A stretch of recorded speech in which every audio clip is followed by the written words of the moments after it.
ನಾವೊಂದು ಬೇಟೆಗಾರ ಸಮಾಜ ಆಗಿದ್ವಿ, ಆಮೇಲೆ ಕೃಷಿಕ ಸಮಾಜ ಆಗಿದ್ವಿ, ಆಮೇಲೆ ಕೈಗಾರಿಕಾ ಸಮಾಜ ಆಗಿ ಈಗ ಜಾಗತೀಕರಣಗೊಂಡ ಸಮಾಜ ಆಗಿರುವಾಗ ತುಂಬ ಬೇಗ ನಮ್ಮ ಜೀವನ ಶೈಲಿ, ನಮ್ಮ ವ್ಯಾಲ್ಯೂ ಸಿಸ್ಟಮ್ಮು, ನಮ್ಮ ಪ್ರತಿಯೊಂದು ಬದಲಾಗ್ತಾ ಇರುವಾಗ ಈ ಬದಲಾವಣೆಗೆ ತಕ್ಕಂಗೆ ನಮ್ಮ ದೇಹ ಅಷ್ಟು ತಕ್ಷಣ ಬದಲಾಗಲ್ಲ.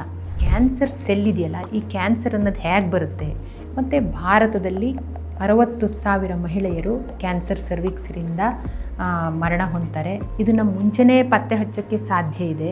ರೆಡ್ ಮೀಟ್ ಬಳಕೆದಾರರಲ್ಲಿ ಕೊಲೋರೆಕ್ಟಲ್ ಕ್ಯಾನ್ಸರ್ ಜಾಸ್ತಿ ಇದೆ. ಈ ಕ್ಯಾನ್ಸರ್ ಜೀವಕೋಶದಿಂದ ಇಡೀ ಜೀವಕೋಶದ ಸಂಶೋಧನೆಗಳ ಮೇಲೆ ಬೆಳಕು ಚೆಲ್ಲಿದಂತಹ ಒಂದು ಕೋಶದ ಬಗ್ಗೆ ನಾನು ನಿಮ್ಮ ಹತ್ರ ಮಾಹಿತಿ ಹಂಚ್ಕೋಬೇಕು. ಇವತ್ತು ಒಂದು ಸಣ್ಣ ಮಾತ್ರೆಯನ್ನು, ಒಂದು ಸಣ್ಣ ಡಯಾಗ್ನೋಸಿಸ್ ಅಥವಾ ಒಂದು ಸಣ್ಣ ಬೇರೆ ಇನ್ನೇನೋ ಬಂದಿದೆ ತಂತ್ರಜ್ಞಾನ ಅಂದರೆ ಅದರ ಹಿಂದೆ ತುಂಬ ದೀರ್ಘವಾದ ಸಂಶೋಧನಾ ಪರಂಪರೆ ಇರುತ್ತೆ. ಅದು ನಮಗೆ ಗೊತ್ತಾಗಿರಲ್ಲ ಅಷ್ಟೇ. ಆ ಝೀರೋ ಗ್ರಾವಿಟಿಯಲ್ಲಿ 1ಕ್ಕೆ 2ರಷ್ಟು ಡಬ್ಬಲ್ ಆಗಿ ಹೀಲಾ ಸೆಲ್ ಬೆಳೆದಿರೋದನ್ನು ನೋಡಿ ಅಲ್ಲಿ ಹೋಗಿರುವಂತಹ ಬಾಹ್ಯಾಕಾಶ ವಿಜ್ಞಾನಿಗಳೇ ದಂಗು ಬಡಿದಿದ್ದಾರೆ ಅಂತ ಹೇಳ್ಬೋದು.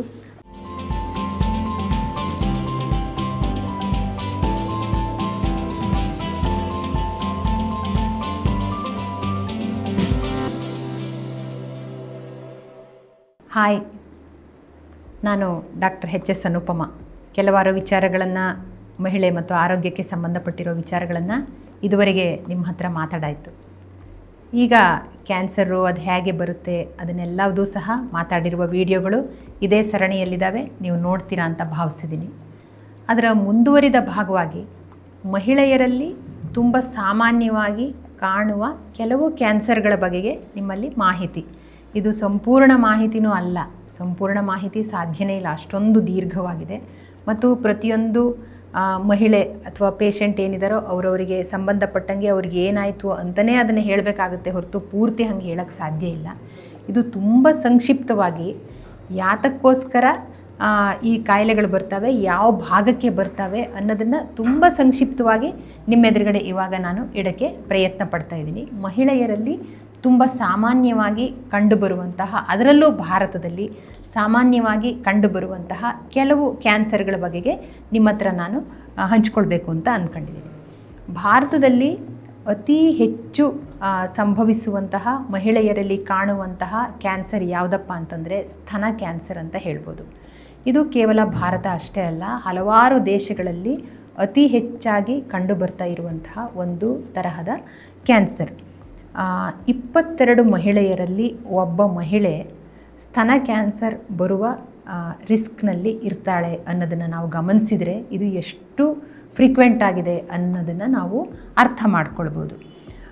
ಬರ್ತಾ ಇದು ಊಹೆಗಳಷ್ಟೇ. ಇದಕ್ಕೆ ಕೆಲವು ವೈಜ್ಞಾನಿಕ ಹಿನ್ನೆಲೆ ಮತ್ತು ಸಂಶೋಧನೆಯ ಆಧಾರ ಇದೆ, ಆದರೂ ಇದೆ ಅಂತ ಹೇಳೋಕ್ಕಾಗಲ್ಲ.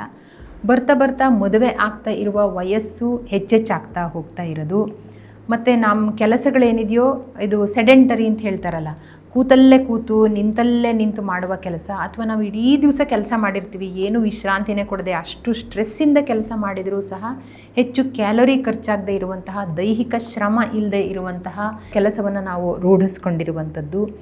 ಮತ್ತು ಹೆಚ್ಚೆಚ್ಚಾಗಿ ಈ ಪ್ರಾಸೆಸ್ಡ್ ಫುಡ್ ಅಂತ ಹೇಳ್ತಾರಲ್ಲ, ಅಂದರೆ ಸಂಸ್ಕರಿತ ಆಹಾರ, ಅಂದರೆ ಮನೆಯಲ್ಲಿ ತಯಾರು ಮಾಡಿರುವ ಆಹಾರಕ್ಕಿಂತ ಹೆಚ್ಚು ಸಂಸ್ಕರಿತ ಆಹಾರವನ್ನೇ ಬಳಸ್ತಾ ಇರೋದು. ಟಿನ್ನಡ್ ಫುಡ್, ಕ್ಯಾನಡ್ ಫುಡ್ ಅಥವಾ ಅಂತಹದ್ದೇ ಡ್ರಿಂಕ್ಸ್ ಇರ್ಬೋದು, ಅದಕ್ಕೆಲ್ಲ ಬೇರೆ ಬೇರೆ ತರಹದ ಪರಿಮಳನ ಸೇರಿಸಿರ್ತಾರೆ, ಬೇರೆ ಬೇರೆ ಬಣ್ಣಗಳನ್ನು ಸೇರಿಸಿರ್ತಾರೆ. ಅದನ್ನು ಪ್ಯಾಕೇಜ್ ಮಾಡುವಾಗ ಹಾಳಾಗಬಾರ್ದು ಬೇಗ ಅಂತ ಪ್ರಿಸರ್ವೇಟಿವ್ಗಳನ್ನು ಸೇರಿಸಿರ್ತಾರೆ, ತಾಜಾ ಆಗಿರಬೇಕು ಅಂತ ಇನ್ನೇನೋ ಸೇರಿಸಿರ್ತಾರೆ. ನಾವು ತಿನ್ನುವ ಹಣ್ಣಲ್ಲೂ ಸಹ ಅಥವಾ ತರಕಾರಿ ಇನ್ನೆಲ್ಲಿಂದನೋ ಬರುವಾಗಲೂ ಸಹ ಇದು ಚೆನ್ನಾಗಿ ಕಾಣಬೇಕು ಅಂತ ಅದ್ರ ಮೇಲೆ ಏನೋ ಒಂದು ಹಾಕಿ ಅದನ್ನು ಸಂಸ್ಕರಿಸಿ ಕಳಿಸಿರ್ತಾರಲ್ಲ, ಅದಕ್ಕೆ ನಾನು ಹೇಳ್ತಾ ಇರೋದು ಸಂಸ್ಕರಿತ ಆಹಾರ. ಅಂದರೆ ನೇರವಾಗಿ ನಾವು ಫಾರ್ಮ್ ಫ್ರೆಶ್ ಅಂತ ಹೇಳ್ತಾರೆ, ಆ ಫಾರ್ಮ್ ಫ್ರೆಶ್ ಆಗಿ ಉಳಿಬೇಕಾಗಿರೋಕ್ಕೆ ಅದಕ್ಕೆ ಇನ್ನೇನೇನೋ ಸೇರಿಸಿರೋದನ್ನು ನಾವು ನೋಡ್ಬೋದು. ಸೊ ಈ ಸಂಸ್ಕರಿತ ಆಹಾರ ಏನಿದೆಯೋ ಅದರಲ್ಲೂ ಕರಿದ, ಹುರಿದ, ಬೇಯಿಸಿದ, ಇನ್ನೇನೇನೋ ಮಾಡಿದ, ರುಬ್ಬಿ, ಇದು ಮಾಡಿ ಅದು ಮಾಡಿ ಆ ಸಂಸ್ಕರಿತ ಆಹಾರನ ನಾವು ಬಳಸೋದೇನಿದೆಯಲ್ಲ, ಇದೂ ಸಹ ಸ್ತನ ಕ್ಯಾನ್ಸರ್ ಮಹಿಳೆಯರಲ್ಲಿ ಹೆಚ್ಚಾಗ್ತಾ ಇರೋದಕ್ಕೆ ಒಂದು ತುಂಬ ಮುಖ್ಯ ಕಾರಣ ಅಂತ ಹೇಳ್ಬೋದು. ಮತ್ತು ಹಲವರಲ್ಲಿ ನಾನಾ ಕಾರಣಕ್ಕೋಸ್ಕರ ನಮ್ಮ ಜೀವನ ಶೈಲಿ ಇರ್ಬೋದು, ನಮ್ಮ ನಿದ್ದೆಯಲ್ಲಿ ಆಗಿರುವ ಏರುಪೇರಿರ್ಬೋದು, ನಾವು ತಗೊಳ್ಳುವ ಆಹಾರದಲ್ಲಿ ಅಥವಾ ನಮ್ಮ ಯೋಚನೆಗಳಲ್ಲಿ, ವಿರಾಮಕ್ಕೆ ನಾವಿಟ್ಕೊಂಡಿರುವ ಸಮಯದಲ್ಲಿ, ಒಟ್ಟಾರೆ ಈ ಇಡೀ ಮನುಷ್ಯ ಸಮಾಜ ಅನ್ನುವಂಥದ್ದು ಏನಿದೆಯೋ ಇದೊಂದು ಮೇಜರ್ ಶಿಫ್ಟಲ್ಲಿದೆ ಅಂತ ಹೇಳ್ಬೋದು. ನಾವೊಂದು ಬೇಟೆಗಾರ ಸಮಾಜ ಆಗಿದ್ವಿ, ಆಮೇಲೆ ಕೃಷಿಕ ಸಮಾಜ ಆಗಿದ್ವಿ, ಆಮೇಲೆ ಕೈಗಾರಿಕಾ ಸಮಾಜ ಆಗಿ ಈಗ ಜಾಗತೀಕರಣಗೊಂಡ ಸಮಾಜ ಆಗಿರುವಾಗ ತುಂಬ ಬೇಗ ಬೇಗ ಬೇಗ ಬೇಗ ನಮ್ಮ ಜೀವನ ಶೈಲಿ, ನಮ್ಮ ವ್ಯಾಲ್ಯೂ ಸಿಸ್ಟಮ್ಮು, ನಮ್ಮ ಪ್ರತಿಯೊಂದು ಬದಲಾಗ್ತಾ ಇರುವಾಗ ಈ ಬದಲಾವಣೆಗೆ ತಕ್ಕಂಗೆ ನಮ್ಮ ದೇಹ ಅಷ್ಟು ತಕ್ಷಣ ಬದಲಾಗಲ್ಲ, ಇದಕ್ಕೆ ಟೈಮ್ ತಗೊಳುತ್ತೆ. ಸೊ ಈ ಬದಲಾದ ಜೀವನ ಶೈಲಿಯಿಂದ ನಮಗೆ ಏನು ಆಗ್ತಾ ಇದೆಯಲ್ಲ, ಅದು ತುಂಬ ಮುಖ್ಯವಾಗಿ ಆಗ್ತಾ ಇರೋದೇನೆಂದರೆ ಹಾರ್ಮೋನಲ್ ಇಂಬ್ಯಾಲೆನ್ಸ್. ಎಲ್ಲರೂ ಈ ಪದನ ಪದೇ ಪದೇ ಕೇಳ್ತಾ ಇರ್ತೀರ, ಹಾರ್ಮೋನಲ್ ಇಂಬ್ಯಾಲೆನ್ಸ್, ಹಾರ್ಮೋನಲ್ ಇಂಬ್ಯಾಲೆನ್ಸ್. ಯಾಕೆ ಹಾರ್ಮೋನು ಏರ್ಪೇರ್ ಆಗುತ್ತೆ ಅಂತಂದರೆ, ಮುಖ್ಯವಾಗಿ ನಮ್ಮ ಬದುಕು, ಜೀವನ ಶೈಲಿ ಮತ್ತು ನಮ್ಮ ಸುತ್ತಮುತ್ತಲ ವಾತಾವರಣ ಇದೆಲ್ಲದೂ ಕಾರಣ ಆಗಿದೆ ಅಂತ ಹೇಳ್ಬೋದು. ಸೊ ಈ ಹಾರ್ಮೋನಲ್ ಇಂಬ್ಯಾಲೆನ್ಸ್ ಹೆಚ್ಚಾಗ್ತಾ ಇರೋದೂ ಸಹ ನಮ್ಮಲ್ಲಿ ಸ್ತನ ಕ್ಯಾನ್ಸರ್ ಹೆಚ್ಚಾಗ್ತಾ ಇರೋಕ್ಕೆ, ಮನುಷ್ಯರಲ್ಲಿ ಸ್ತನ ಕ್ಯಾನ್ಸರ್ ಹೆಚ್ಚಾಗ್ತಾ ಇರೋದಕ್ಕೆ ಕಾರಣ ಅಂತ ಹೇಳ್ಬೋದು. ಈ ಸ್ತನ ಕ್ಯಾನ್ಸರನ್ನು ಒಂದೇ ಸ್ತನಕ್ಕೆ ಬರ್ಬೋದು, ಎರಡಕ್ಕೂ ಬರೋದು, ಎರಡಕ್ಕೂ ಹೊಟ್ಟೆ ಬರೋದು ತುಂಬ ಅಪರೂಪ. ಈ ಸ್ತನದಲ್ಲಿ ಬೇರೆ ಬೇರೆ ರೀತಿಯ ಅಂಗಾಂಶಗಳಿರ್ತವೆ. ಅದರ ಸ್ತನ ಅಂದರೆ ಹಾಲನ್ನು ತಯಾರಿಸುವಂತಹ ಒಂದು ಗ್ಲ್ಯಾಂಡ್ ಇದೆಯಲ್ಲ, ಗ್ರಂಥಿ, ಆ ಗ್ರಂಥಿಗೆ ಕ್ಯಾನ್ಸರ್ ಬರ್ಬೋದು, ಆ ಗ್ರಂಥಿಯ ನಾಳಕ್ಕೆ ಬರ್ಬೋದು, ಅಥವಾ ಮೊಲೆಯ ಮೇಲಿನ ಚರ್ಮಕ್ಕೆ ಅದು ಬರ್ಬೋದು, ಅಥವಾ ಮೊಲೆ ತೊಟ್ಟಿದೆಯಲ್ಲ ಆ ಮೊಲೆ ತೊಟ್ಟಿಗೆ ಕ್ಯಾನ್ಸರ್ ಬರ್ಬೋದು. ಸೊ ಒಟ್ಟಾರೆ ಈ ಕ್ಯಾನ್ಸರ್ ಅನ್ನುವಂಥದ್ದು ಎರಡೂ ಕಡೆಗಳಿಗೆ ಬರುವಂಥ ಸಾಧ್ಯತೆಗಳು ತುಂಬ ಕಡಿಮೆ. ಆದರೆ ಒಂದಕ್ಕೆ ಬಂದರೂ ಇದರ ಬೇರೆ ಬೇರೆ ರೀತಿಯ ಕ್ಯಾನ್ಸರ್ಗಳಿದೆ ಮತ್ತು ಇದನ್ನು ತಡೆಗಟ್ಟುವಂಥದ್ದು, ಮತ್ತು ಇದ್ರ ಬಗ್ಗೆ ನಾವು ಸ್ವಲ್ಪ ವಿವರವಾಗಿ ಮುಂದಿನ ಭಾಗದಲ್ಲಿ ಮತ್ತೊಂದು ಸಲ ನೋಡ್ಬೋದು ಅಂತ ಅನಿಸುತ್ತೆ. ಎರಡನೇ ತುಂಬ ಸಾಮಾನ್ಯವಾಗಿರುವ ಮಹಿಳೆಯರಿಗೆ ಬರುವಂತಹ ಕ್ಯಾನ್ಸರ್ ಯಾವುದಪ್ಪ ಅಂತಂದರೆ ಗರ್ಭಕೊರಳ ಕ್ಯಾನ್ಸರ್ ಅಥವಾ CA ಸರ್ವಿಕ್ಸ್. ಸರ್ವಿಕ್ಸ್ ಅಂದರೆ ಗರ್ಭಕೋಶ. ನಾನು ಮುಂಚೆ ಅವಾಗ ನಾವು ಅನಾಟಮಿ ಇದರಲ್ಲೆಲ್ಲ ನೋಡ್ದಂಗೆ, ದೇಹ ರಚನೆ ಟೈಮಲ್ಲಿ ನೋಡ್ದಂಗೆ, ಗರ್ಭಕೋಶ ಅನ್ನುವಂಥದ್ದು 3 ಇಂಚು ಉದ್ದ, 3 ಇಂಚು ಉದ್ದ, 2 ಇಂಚ್ ಅಗಲ, 1 ಇಂಚು ದಪ್ಪ ಇರುವಂತಹ ಒಂದು ಪುಟ್ಟ ಚೀಲ. ಇದರ ತುದಿಗೆ ಗರ್ಭ ಕೊರಳಿರುತ್ತೆ, ಅದನ್ನು ಗರ್ಭಕಂಠ, ಅದರಿನ ಹೊರಗಡೆ ಯೋನಿ ಮತ್ತು ಬೇರೆ ಬೇರೆ ಅಂಗಗಳು ಇರೋದನ್ನು ನಾವು ನೋಡಿದ್ದೀವಿ. ಸೊ ಈ ಗರ್ಭದ ಕೊರಳಿಗೆ, ಗರ್ಭಕೋಶದ ಕೆಳಗಡೆ ಇರುವ ಗರ್ಭ ಕೊರಳು ಸರ್ವಿಕ್ಸ್ ಇದೆಯಲ್ಲ, ಇದಕ್ಕೆ ಬರುವ ಕ್ಯಾನ್ಸರ್ ತುಂಬ ಜಾಸ್ತಿ ಇದೆ ಅಂತ ಹೇಳ್ಬೋದು. ಈ ಗರ್ಭ ಕೊರಳು ಬೇರೆಯೇ ಆಗಿರೋದಕ್ಕೆ ಅಥವಾ ಇದ್ರ ಕ್ಯಾನ್ಸರಿನ ಕಾರಣಗಳು ಬೇರೆಯೇ ಆಗಿರೋದಕ್ಕೆ ಒಂದು ಕಾರಣ ಅಂದರೆ, ಈ ಗರ್ಭ ಕೊರಳು ಯೋನಿಗೆ ತೆರ್ಕೊಂಡಿರುತ್ತೆ ಮತ್ತು ಯೋನಿಯ ಮೂಲಕವೇ ಎಲ್ಲ ಸೋಂಕಿರ್ಬೋದು ಅಥವಾ ಲೈಂಗಿಕ ಸಂಪರ್ಕ ಇರ್ಬೋದು, ಅದೆಲ್ಲವೂ ಇದ್ರ ಮೂಲಕನೇ ಏರ್ಪಡ್ತಾ ಇರೋದ್ರಿಂದ ಗರ್ಭಕೊರಳು ಹೆಚ್ಚೆಚ್ಚು ಅಪಾಯಕ್ಕೆ ತನ್ನನ್ನು ಒಡ್ಕೊಳ್ಬೇಕಾಗುತ್ತೆ. ಈ ಗರ್ಭಕೊರಳ ಕ್ಯಾನ್ಸರೂ ಸಹ ಈಗ ಹೆಚ್ಚಾಗ್ತಾ ಇರಲಿಕ್ಕೆ ಒಂದು ಮುಖ್ಯ ಕಾರಣ ಅಂತ ಕಂಡುಹಿಡಿದಿದ್ದಾರೆ. ಅದು ಏನಪ್ಪ ಅಂತಂದರೆ ಹ್ಯೂಮನ್ ಪ್ಯಾಪಿಲೋಮಾ ವೈರಸ್ ಎನ್ನುವ ಒಂದು ವೈರಸ್. ಆ ವೈರಸ್ಸಿನ ಸೋಂಕು ಹೆಚ್ಚು ಇರುವಲ್ಲಿ ವೈರಸ್ಸಿನ ಸೋಂಕಿಂದನೇ ಈ ಕ್ಯಾನ್ಸರ್ ಬರ್ತಾ ಇರೋದನ್ನು ಕಂಡುಹಿಡಿದಿದ್ದಾರೆ. ಮತ್ತು ಈ ಹ್ಯೂಮನ್ ಪ್ಯಾಪಿಲೋಮಾ ವೈರಸ್ ಬರೋದಾದರೂ ಲೈಂಗಿಕ ಸಂಪರ್ಕದಿಂದ ಬರುತ್ತೆ. ಮತ್ತು ತುಂಬ ಕುತೂಹಲಕರವಾದ ಮತ್ತು ಗಮನಿಸಬೇಕಾದ ಸಂಗತಿ ಅಂತಂದರೆ, ಯಾವ ಸಮುದಾಯಗಳಲ್ಲಿ ಪುರುಷರು ಸರ್ಕಮ್ಸಿಷನ್ ಅಥವಾ ಖತ್ನ ಸುನ್ನ ಅಂತ ಏನು ಹೇಳ್ತಾರೋ ಅದಕ್ಕೆ ಒಳಗಾಗಿರ್ತಾರೋ, ಸರ್ಕಮ್ಸಿಷನ್ನಿಗೆ ಒಳಗಾಗಿರ್ತಾರೋ, ಅಂದರೆ ಅವರ ಶಿಶ್ನದ ಮುಂದಿನ ಚರ್ಮವನ್ನು ಎಳೆದು ಅದನ್ನು ಕತ್ತರಿಸಿ ಹಿಮ್ಮಡಚಿ ಹೊಲಿದು, ಸೊ ಶಿಶ್ನದ ಮುಂದಿನ ಭಾಗ ಸ್ನಾನ ಮಾಡುವಾಗ ಅಥವಾ ಉಳಿದ ಸಮಯದಲ್ಲಿ ಚೊಕ್ಕ ಮಾಡಲಿಕ್ಕೆ ಅಂದರೆ ಸ್ವಚ್ಛತೆಯಿಂದ ಇಟ್ಕೊಳ್ಳಿಕ್ಕೆ ಸಾಧ್ಯ ಆಗುತ್ತೋ, ಯಾವ ಪುರುಷರಿಗೆ ಸಾಧ್ಯವಾಗುತ್ತೋ ಅವರ ಲೈಂಗಿಕ ಸಂಗಾತಿಗಳಿಗೆ CA ಸರ್ವಿಕ್ಸ್ ಬರುವ ಸಾಧ್ಯತೆ ಇಲ್ಲ ಎನ್ನುವಷ್ಟು ಕಡಿಮೆ. ಯಾಕೆ ಅಂತಂದರೆ ಪುರುಷರ ಶಿಶ್ನದಲ್ಲಿ ಇರುವಂತಹ ಸ್ಮೆಗ್ಮಾ ಅಂದರೆ ತಯಾರಾಗುವಂತಹ ಒಂದು ಗ್ರಂಥಿಯಿಂದ ಬರುವಂತಹ ಒಂದು ಸ್ರಾವ ಏನಿದೆಯೋ, ಆ ಸ್ಮೆಗ್ಮಾ ಮತ್ತು ಅದರ ಸುತ್ತಮುತ್ತ ಹ್ಯೂಮನ್ ಪ್ಯಾಪಿಲೋಮಾ ವೈರಸ್ ಅಲ್ಲಿ ಅದಿರುವಲ್ಲಿ ಹೆಚ್ಚು ಅದು ಅಫೆಕ್ಟ್ ಮಾಡೋದ್ರಿಂದ, ಸೋಂಕು ಉಂಟಾಗೋದ್ರಿಂದ, ಆ ಸೋಂಕು ಲೈಂಗಿಕ ಸಂಪರ್ಕದ ಮೂಲಕ ಹೆಣ್ಣಿಗೂ ಬರೋದ್ರಿಂದ, ಇದು ಮುಖ್ಯವಾಗಿ ಬರದೆ ಲೈಂಗಿಕ ಸಂಪರ್ಕದ ಮೂಲಕ ಹ್ಯೂಮನ್ ಪ್ಯಾಪಿಲೋಮಾ ವೈರಸ್ ಬರುತ್ತೆ. ಪ್ಯಾಪಿಲೋಮಾ ವೈರಸ್ ಇದ್ದವರಿಗೆ ಸರ್ವೈಕಲ್ ಕ್ಯಾನ್ಸರ್ ಆಗುವ ಸಾಧ್ಯತೆಗಳಿದೆ. ಹಾಗಂತ HPV ಇದ್ದವರಿಗೆ ಎಲ್ರಿಗೂ ಬರುತ್ತೆ ಅಂತ ಹೇಳೋಕ್ಕಾಗಲ್ಲ. ಆದರೆ ಇದು ಬರಲಿಕ್ಕೆ ಮುಖ್ಯ ಕಾರಣ ಬಹುತೇಕ ದೃಢಪಟ್ಟಿದೆ. ಎಷ್ಟು ದೃಢಪಟ್ಟಿದೆ ಅಂತಂದರೆ, ಸರ್ವೈಕಲ್ ಕ್ಯಾನ್ಸರ್ ತಡಿಬೇಕು ಅಂತಂದರೆ ಹ್ಯೂಮನ್ ಪ್ಯಾಪಿಲೋಮಾ ವೈರಸ್ಸಿನ ವ್ಯಾಕ್ಸಿನನ್ನು ಕೊಡಿ, ಸರ್ವೈಕಲ್ ಕ್ಯಾನ್ಸರನ್ನು ತಡೆಗಟ್ಬೋದು ಅನ್ನುವಷ್ಟು ಸಂಶೋಧನೆಗಳಿಂದ ಇದು ದೃಢಪಟ್ಟಿದೆ. ಹಾಗಾಗಿ ಯಾವ ಸಮುದಾಯದ ಪುರುಷರು ಸುನ್ನತಿಗೆ ಸರ್ಕಮ್ಸಿಷನ್ಗೆ ಒಳಗಾಗ್ತಾರೋ ಅವರ ಪತ್ನಿಯರಿಗೆ, ಸಮುದಾಯ ಅಂತಲೂ ಹೇಳಬೇಕಾಗಿಲ್ಲ, ಯಾವ ಪುರುಷರು ಒಳಗಾಗಿದ್ದಾರೋ ಅವರ ಪತ್ನಿಯರಿಗೆ CA ಸರ್ವಿಕ್ಸ್ ಬರುವ ಸಾಧ್ಯತೆಯೇ ಇಲ್ಲ. ಸೊ ಈ ಥರದ ಹಲವಾರು ಸಾಕ್ಷ್ಯಗಳ ಅಥವಾ ಎವಿಡೆನ್ಸ್ಗಳ ಆಧಾರದಲ್ಲಿ ಏನು ಈಗ ನಿರ್ಧಾರ ಆಗಿದೆ ಅಂತಂದರೆ, ಬಹುತೇಕ ಹ್ಯೂಮನ್ ಪ್ಯಾಪಿಲೋಮಾ ವೈರಸ್ಸಿಂದ CA ಸರ್ವಿಕ್ಸ್ ಬರುತ್ತೆ. 30ರಿಂದ 45 ವರ್ಷ ವಯಸ್ಸಿನವರೆಗೆ ಇದು ಬರೋದು ಜಾಸ್ತಿ. ಯಾಕೆಂದರೆ ಈ ಅವಧಿ ಏನಿದೆಯೋ ಲೈಂಗಿಕವಾಗಿ ಅತ್ಯಂತ ಕ್ರಿಯಾಶೀಲವಾಗಿರುವಂತಹ ಉತ್ತುಂಗದಲ್ಲಿರುವಂತಹ ಒಂದು ಅವಧಿ ಅಂತ ಹೇಳ್ಬೋದು. ಸೊ 30ರಿಂದ 45 ವರ್ಷ ವಯಸ್ಸಿನ ಒಳಗಿನವರೆಗೆ ಬರುತ್ತೆ. ಮತ್ತು ಭಾರತದಲ್ಲಿ ಪ್ರತಿ ವರ್ಷ 60,000 ಮಹಿಳೆಯರು ಕ್ಯಾನ್ಸರ್ ಸರ್ವಿಕ್ಸ್ರಿಂದ ಮರಣ ಹೊಂದ್ತಾರೆ. ಮತ್ತು ಇನ್ನೊಂದು ದುರಂತ ಏನಪ್ಪ ಅಂತಂದರೆ, ಇದನ್ನು ಮುಂಚೆನೇ ಪತ್ತೆ ಹಚ್ಚೋಕ್ಕೆ ಸಾಧ್ಯ ಇದೆ. ಅಂದರೆ 40-45 ನಂತರ ಪ್ಯಾಪ್ಸ್ಮಿಯರ್ ಅಂತ ಗರ್ಭ ಕೊರಳಿನ ಹೊರಗಡೆ ಇರುವ ಅಂಗಾಂಶಗಳನ್ನು ಸ್ವಲ್ಪ ತೆಗೆದು ಒಂದು ಸ್ಮಿಯರ್ ಮಾಡಿ ಟೆಸ್ಟ್ ಮಾಡಿದರೆ ಇದೇ ಇಲ್ಲ ಅನ್ನೋದು ಗೊತ್ತಾಗುತ್ತೆ. ಅದನ್ನು ಕಾಲಕ್ಕೆ ವರ್ಷಕ್ಕೋ 3 ವರ್ಷಕ್ಕೋ 5 ವರ್ಷಕ್ಕೋ ಒಂದು ಸಲ ಆ ಟೆಸ್ಟ್ಗಳನ್ನು ಮಾಡಿಸ್ಕೊಳ್ಬೋದು. ಆದರೆ ಅದನ್ನು ಮಾಡಿಸ್ಕೊಳ್ಳದೆ ಇರೋದ್ರಿಂದನೂ ಸಹ ನಮಗೆ ಎಷ್ಟೋ CA ಸರ್ವಿಕ್ಸ್ ಕೇಸ್ಗಳು ತಪ್ಪು ಹೋಗಿ ಈ ಕ್ಯಾನ್ಸರ್ ಮಿಸ್ಸಾಗಿ ಅದು ಇನ್ನೇನು ಪತ್ತೆ ಆಗುವಾಗ ಸ್ಟೇಜ್ 3 ಸ್ಟೇಜ್ 4ಗೆ ಹೋಗಿರುವ ಸಾಧ್ಯತೆಗಳು ಹೆಚ್ಚಾಗಿದೆ. ಸೊ ಇದು ಭಾರತದಲ್ಲಿ ಮತ್ತು ಬಹುತೇಕ ಕಡೆಗಳಲ್ಲಿ ತುಂಬ ಸಾಮಾನ್ಯವಾಗಿರುವಂತಹ ಒಂದು ಕ್ಯಾನ್ಸರ್ ಅಂತಂದರೆ ಗರ್ಭಕೊರಳ ಕ್ಯಾನ್ಸರ್. ಮೊದಲನೇ ಕಾಮನ್ನು ಸ್ತನ ಕ್ಯಾನ್ಸರ್ ಅಥವಾ ಮೊಲೆಯ ಭಾಗದ ಕ್ಯಾನ್ಸರ್, ಎರಡನೇದು ಗರ್ಭಕೊರಳ ಕ್ಯಾನ್ಸರ್ ಅಂತ ಹೇಳ್ಬೋದು. ಮತ್ತು ಗರ್ಭಕೊರಳ ಕ್ಯಾನ್ಸರಿನ ಪತ್ತೆಗೋಸ್ಕರ ಪ್ಯಾಪ್ಸ್ಮಿಯರ್ ಹೇಳ್ದಂಗೆ ಮತ್ತೊಂದು ವಿಚಾರ ಅಂತಂದರೆ, ಯಾರಿಗೆ ಆಯಿತು ಮುಟ್ಟು ನಿಂತ ನಂತರ ಮತ್ತೆ ಬ್ಲೀಡಿಂಗ್ ಶುರುವಾದರೆ, ಅಬ್ನಾರ್ಮಲ್ ಬ್ಲೀಡಿಂಗ್ ಶುರುವಾದರೆ ಏನೋ ಭಾರ ಎತ್ತಿ ಹಾಗಾಯಿತು ಅಂತ ಹೋಗಬೇಡಿ, ತಕ್ಷಣವೇ ನೀವು ತಜ್ಞ ವೈದ್ಯರ ಹತ್ರ ಹೋಗಿ ತೋರಿಸ್ಕೊಳ್ಬೇಕು. ಇದು ತುಂಬ ಬೇಗ ಪತ್ತೆ ಮಾಡಿ ತುಂಬ ಬೇಗ ಚಿಕಿತ್ಸೆ ಪಡ್ಕೊಳ್ಳೋದು ತುಂಬ ಅಗತ್ಯವಾಗಿದೆ ಅಂತ ಹೇಳ್ಬೋದು. ಮೂರನೇ ಅತಿ ಹೆಚ್ಚು ಕಾಮನ್ ಆಗಿರುವ ಕ್ಯಾನ್ಸರ್ ಭಾರತದ ಮಹಿಳೆಯರಿಗೆ ಅಂತಂದರೆ ಒವೇರಿಯನ್ ಕ್ಯಾನ್ಸರ್ ಅಥವಾ ಗರ್ಭಕೋಶದ ಆಚೆ ಈಚೆ ಡಿಂಬನಾಳದ ಪಕ್ಕ ಅಂಡಾಶಯ ಇರುತ್ತಲ್ಲ, ಅಂಡಾಶಯದ ಕ್ಯಾನ್ಸರ್. ಈ ಅಂಡಾಶಯದ ಕ್ಯಾನ್ಸರ್ ಸಹ ಸ್ವಲ್ಪ ಸಾಮಾನ್ಯವಾಗಿ ಭಾರತದಲ್ಲಿ ಹೆಚ್ಚೆಚ್ಚು ಇವಾಗ ಕಾಣಿಸ್ಕೊಳ್ತಾ ಇರುವಂಥ ಕ್ಯಾನ್ಸರ್ ಅಂತ ಹೇಳ್ಬೋದು.